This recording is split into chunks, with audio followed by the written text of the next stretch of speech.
For decades, the agricultural equipment industry sold a single, comforting narrative. Technology exists to make farming easier, more efficient, and more profitable. Each generation of tractors was marketed as an upgrade not just in power, but in intelligence.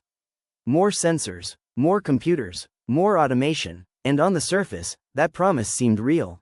Fuel efficiency improved, precision agriculture reduced waste, GPS-guided systems increased yields. But buried beneath that progress was a quiet shift in who actually controlled the machine. In the 1980s and 1990s, a tractor was a complex system, but it was a legible one. Mechanical linkages, hydraulic circuits, and basic electrical systems operated according to physical cause and effect. When something failed, it failed materially. A seal leaked, a wire shorted, a pump lost pressure. Diagnosis was based on observation, logic, and experience. Repair was not easy, but it was possible without permission. Modern tractors did not become more complex by accident. They became opaque by design. Today's machines are software platforms on wheels. The engine, transmission, hydraulic systems, emissions controls, and even basic safety features are governed by multiple electronic control units communicating over encrypted networks. These systems do not simply monitor the tractor. They actively decide whether the tractor is allowed to operate. And when something goes wrong, the failure is often not mechanical at all. It is digital, a fault code, a software lock, a sensor reporting a condition that may not even exist. This is where the right to repair conversation usually starts, but almost always in the wrong place. The debate is framed as a legal or political issue. Should farmers be allowed access to diagnostic tools? Should manufacturers be forced to share software? Those questions matter, but they miss the deeper reality. The real issue is not access. It is intentional engineering dependency. In older machines, repairability was a natural consequence of how systems were built. Components were modular because they had to be. Control systems were decentralized because there was no practical alternative. Transparency was not a feature. It was a necessity. In modern tractors, the opposite is true. Centralization, encryption, and software locks are not technical requirements. They are business decisions. Consider something as simple as replacing a sensor. In many contemporary tractors, installing a new sensor does not restore function. The machine must be digitally paired with that component using proprietary software. Without authentication from the manufacturer's system, the tractor may refuse to operate, even if the hardware is perfectly functional. From a purely engineering perspective, this is unnecessary. The sensor is capable of providing data. The control unit is capable of reading it.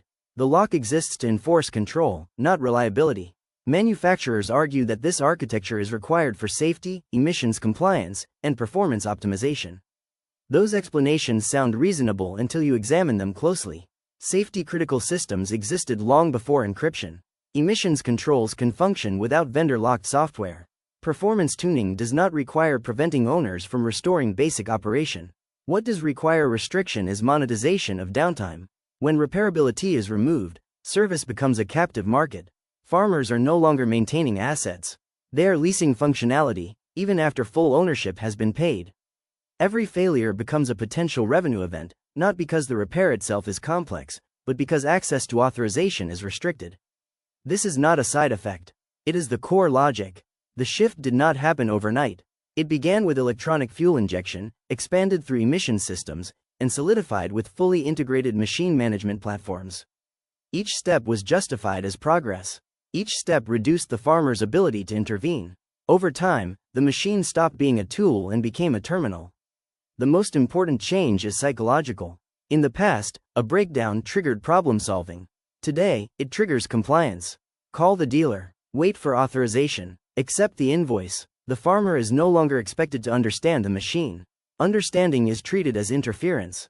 And this is where the myth of inevitability needs to be dismantled. Nothing about modern engineering requires this outcome. Aircraft systems, industrial machinery, and even open-source agricultural equipment prove that advanced technology can coexist with transparency. The difference is not technical capability. It is incentive structure. Modern tractors are not designed primarily to be repaired efficiently. They are designed to be managed. Managed by software. Managed by licenses. Managed by ecosystems that prioritize predictable revenue over owner autonomy. Once that framework is accepted, the so-called right to repair debate becomes superficial. You can grant access to manuals. You can legalize third-party diagnostics. None of that changes the fundamental architecture. As long as the machine is built around centralized authorization, repair remains conditional. In the next part, we will break down exactly how this architecture works at a systems level. Not in slogans, but in engineering terms. Control units, fault hierarchies, software gates, and why a machine that is mechanically sound can still be intentionally immobilized. The most effective control systems do not announce themselves. They disappear into the background, framed as normal operation. Modern tractors are a perfect example of this principle. On the surface, they appear more reliable than ever. Engines last longer, tolerances are tighter, failures are statistically rarer, and yet, downtime has increased in a way that defies mechanical logic. The reason is simple: modern tractors no longer fail mechanically first. They fail digitally. At the center of this shift is the electronic control architecture. A contemporary tractor is not governed by a single computer, but by a distributed network of electronic control units. Engine ECU, transmission ECU, hydraulic controller, emissions controller, safety module, display interface. Each unit communicates over a shared data bus, exchanging thousands of signals per second. This network does not just report status. It enforces permission. In older machines, a failure had to physically interrupt operation. Fuel starvation stopped combustion. Hydraulic leaks reduced pressure. Electrical faults cut power. The system failed because physics made it fail. In modern machines, the system can choose to fail preemptively, even when all physical systems remain functional. This is where fault logic becomes critical. Every ECU operates with layered fault hierarchies. Some faults are informational, others are advisory, and some are designated as critical, meaning they trigger derate modes, limp modes, or full immobilization. On paper, this sounds reasonable. In practice, the thresholds for these faults are often conservative, opaque, and disconnected from real-world conditions. A sensor reports a value slightly outside expected range. Not dangerous, not damaging, but outside the software's approved envelope. The system flags a fault. That fault propagates across the network. Another module receives it and decides operation is no longer authorized. Power is reduced. Hydraulics are disabled. In some cases, the tractor simply refuses to start. Nothing is broken. Everything is locked. This is not hypothetical. Farmers encounter this constantly. A $40 sensor fails. The replacement sensor works perfectly, but the ECU refuses to recognize it until it is digitally authenticated. That authentication requires proprietary software. That software requires licensed access. That access requires a dealer visit. What used to be a 1-hour repair becomes days of downtime, not because of complexity, but because of control. Manufacturers often defend this architecture by citing system integrity. They argue that unauthorized repairs could introduce unsafe conditions or violate emissions regulations. This argument collapses under scrutiny. If integrity were the priority, systems would be designed with verification, not prohibition. Instead of blocking operation, they could flag anomalies while allowing limited function. Instead of vendor-exclusive software, they could provide standardized interfaces with audit trails. They do not do this because integrity is not the real objective. Enforcement is. The most revealing aspect is how software updates are handled. Modern tractors receive firmware updates that can alter behavior without any physical change to the machine. Power curves change, fault sensitivity changes, diagnostic thresholds shift. Sometimes features that existed at purchase are modified or removed entirely. Ownership becomes conditional on continued compliance with a software ecosystem. This is where the idea of designed to fail needs to be understood correctly. The machine is not designed to break more often. It is designed to withhold function more often. Failure has been redefined. In the past, failure meant something stopped working. Today, failure means the system has decided you are no longer authorized to continue. The machine may be mechanically sound, but operationally dead. This distinction matters because it removes repair from the realm of skill and places it in the realm of permission.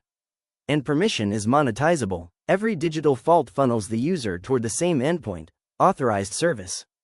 The dealer is not just a repair shop. They are an access point to the manufacturer's control layer. The technician is not only fixing hardware. They are restoring authorization. That distinction explains why labor costs have increased faster than mechanical complexity. You are not paying for wrench time. You are paying for keys. This also explains why independent repair shops struggle to compete. They can diagnose symptoms. They can replace components. But without access to the authorization layer, their repairs remain incomplete. the machine will not accept the fix. From an engineering standpoint, this is perverse. Systems are intentionally built to distrust their owners. Every interaction is mediated, every deviation is suspect. The machine assumes that any repair not sanctioned by the manufacturer is hostile. That assumption is not technical. It is ideological. Once software becomes the ultimate arbiter of function, physical ownership loses its meaning. You can own the metal, the engine, the hydraulics. But if you do not control the software, you do not control the machine. You are an operator, not an owner. In the next part, we will compare this architecture directly to tractors from the 1980s and 1990s, not nostalgically, but analytically. We will show how repairability emerged naturally from engineering constraints then, and how its removal today is a deliberate design choice, not a consequence of progress. To understand what was lost, it helps to strip away nostalgia and look at older tractors as engineering systems, not cultural artifacts. Machines from the 1980s and 1990s were not simple, in the way the word is often used today. They were complex, but they were constrained by physical reality. Those constraints forced design decisions that made repairability inevitable. Control systems were decentralized because they had to be. Mechanical governors regulated engine speed. Hydraulic valves controlled flow based on pressure and position. Electrical systems were minimal, largely limited to starting, lighting, and basic instrumentation. Even when early electronic components were introduced, they operated in isolation. A failure in one subsystem rarely propagated across the entire machine. This mattered. When a system is physically isolated, it can fail without disabling everything else. A bad sensor did not immobilize the tractor. At worst, it degraded performance. Operators could continue working, compensate manually, and plan repairs on their own terms. Downtime was a consequence of physical damage, not a software decision. Diagnosis followed physics, not permissions. A farmer or mechanic approached a problem by tracing cause and effect. Fuel delivery issues pointed to pumps, filters, or injectors. Hydraulic problems pointed to seals, lines, or valves. Electrical faults could be tracked with a test light and a wiring diagram. The system provided feedback that aligned with reality. What you observed matched what was happening. This transparency was not generosity. It was necessity. Manufacturers did not have the option to hide system logic inside software layers. Microcontrollers were limited, memory was expensive, real-time processing power was scarce. Control had to be mechanical or analog because digital enforcement was not feasible. Repairability emerged as a byproduct of technological limitation. Fast forward to today, and those limitations no longer exist. Modern tractors have more processing power than entire industrial plants did a few decades ago. They can model system behavior, predict failures, and adapt to conditions in real time. From a purely technical standpoint, this should make machines more tolerant, not less. They should degrade gracefully. They should adapt. They should assist the operator in making informed decisions. Instead, they lock down. The difference is not capability. It is intent. When manufacturers compare modern tractors to older ones, they often frame the discussion around emissions, safety, and efficiency. But these requirements do not explain why basic repairs are restricted. Emissions compliance does not require software locks on hydraulic components. Safety systems do not require blocking sensor replacement. Efficiency does not require denying diagnostic access. What does require restriction is control over the service lifecycle. Older tractors were sold as capital equipment. Once purchased, the manufacturer's economic relationship with the farmer largely ended. Parts sales existed, but they were competitive. Service was optional. Independent mechanics thrived because the machines allowed them to. Knowledge circulated freely because it had to. Modern tractors are sold as platforms. The initial sale is only the beginning of the revenue stream. Software updates, diagnostic access, authorized service, and subscription-based features extend monetization across the entire lifespan of the machine. Repairability is not removed because it is difficult to support. It is removed because it competes with this model. This becomes obvious when you look at what is still repairable. Where items like filters, belts, and fluids remain accessible. These are low-margin, low-control components. But anything that interfaces with the control architecture becomes restricted. Sensors, control modules, calibration-dependent components. These are the gates. These are where permission is enforced. From an engineering ethics perspective, this is a shift away from resilience. Systems are no longer designed to tolerate intervention. They are designed to resist it. The owner is treated as a potential adversary rather than a partner in maintenance. This has long-term consequences that go beyond inconvenience. When operators are removed from the repair loop, institutional knowledge erodes. Skills disappear, mechanical intuition fades, farms become dependent not just on equipment, but on external service timelines. During peak seasons, this dependency becomes catastrophic. A machine that could be fixed in an afternoon sits idle for days waiting for authorization. And here is the quiet contradiction. Manufacturers claim that modern systems protect machines from damage caused by improper repairs. Yet the same systems routinely immobilize machines over non-critical faults, causing economic damage far greater than the hypothetical risk they claim to prevent. Protection is selective. It protects the system's authority, not the operator's livelihood. Older tractors failed in honest ways. When they stopped, you knew why. Modern tractors fail in bureaucratic ways. They stop because a rule was violated, not because a function was lost. That difference changes the entire relationship between human and machine. In the final part, we will confront the right to repair narrative directly. Why legal access alone cannot fix a system that is architecturally hostile to ownership, and what a genuinely repairable future would require at the engineering level, not just the policy level. The modern right to repair debate sounds radical, but in practice it is timid. It asks for access without questioning architecture. It assumes that if farmers are given manuals, diagnostic tools, or software licenses, the problem is solved. This framing is convenient for manufacturers because it leaves the underlying system untouched. Access does not equal control. A machine designed around centralized authorization remains hostile to repair even when information is shared. If software decides whether a component is accepted, then physical replacement is secondary. You can own every tool and still be locked out. That is not a repair problem. That is a design philosophy problem. True repairability is not a legal condition. It is an engineering choice. A genuinely repairable modern tractor would not eliminate software. It would restructure its role. Control systems would verify function, not enforce obedience. Faults would inform, not immobilize. Critical systems would degrade gracefully instead of shutting down over non-essential anomalies. Authorization would be local, not remote. This is not speculative. These design patterns already exist in other industries. Industrial automation, aviation maintenance, and open-source hardware ecosystems all demonstrate that advanced systems can be secure without being proprietary prisons. The difference is incentive alignment. Agricultural equipment manufacturers are not optimizing for resilience. They are optimizing for lifetime revenue extraction. Once that objective is acknowledged, the behavior makes sense.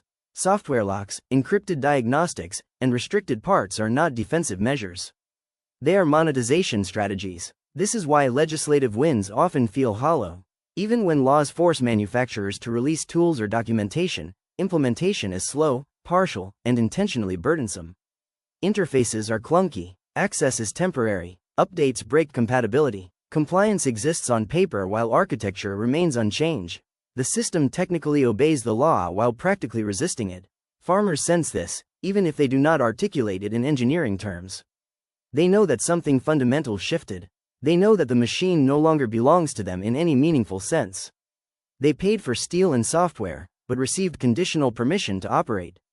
The most dangerous outcome is normalization. When digital lockout becomes expected, outrage fades. Downtime is accepted as the cost of modern farming. Dependency is reframed as sophistication. And the industry moves on, further entrenching the model. The next generation grows up assuming that machines are not meant to be understood, only serviced. That is the real failure. Repairability is not about nostalgia or resisting progress. It is about preserving agency in a system that increasingly treats operators as endpoints rather than participants. Engineering choices encode values. When systems are built to exclude intervention, they teach users to surrender control. A future where tractors are both advanced and repairable is possible, but it requires rejecting the idea that control must be centralized to be effective. It requires designing systems that trust their owners. It requires shifting from enforcement-based engineering to resilience-based engineering. Until that happens, the right to repair will remain a slogan fighting a structure it does not challenge. The machines will continue to fail without breaking, and farmers will continue to pay not for complexity, but for permission. This is not an accident. It is not inevitable, and it is not progress.